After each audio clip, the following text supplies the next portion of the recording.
بسم اللہ الرحمن الرحیم۔ السلام علیکم زینب ٹی وی کے ناظرین، آج کے درس حدیث میں خوش آمدید۔ ناظرین اکرام، آج کے درس حدیث کا موضوع ہے 7 ہلاک کر دینے والے گناہ۔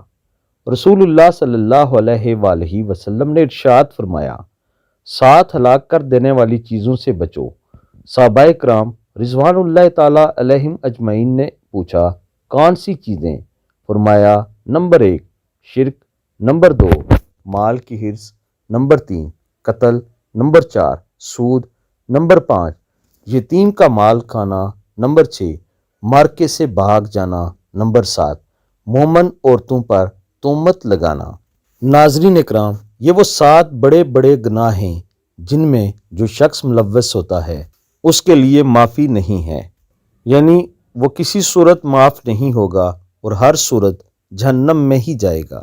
جو لوگ ان 7 بڑے بڑے گناہوں سے بچ گیا، وہ چھوٹے گناہوں سے بھی بچ جاتا ہے اور اس کا ٹھکانہ جنت الفردوس ہی ہوگا۔ اللہ تعالیٰ سے دعا ہے، اللہ تعالیٰ ہمیں ان بڑے گناہوں سے محفوظ فرمائے اور چھوٹے گناہوں سے بھی محفوظ فرمائے، آمین ثم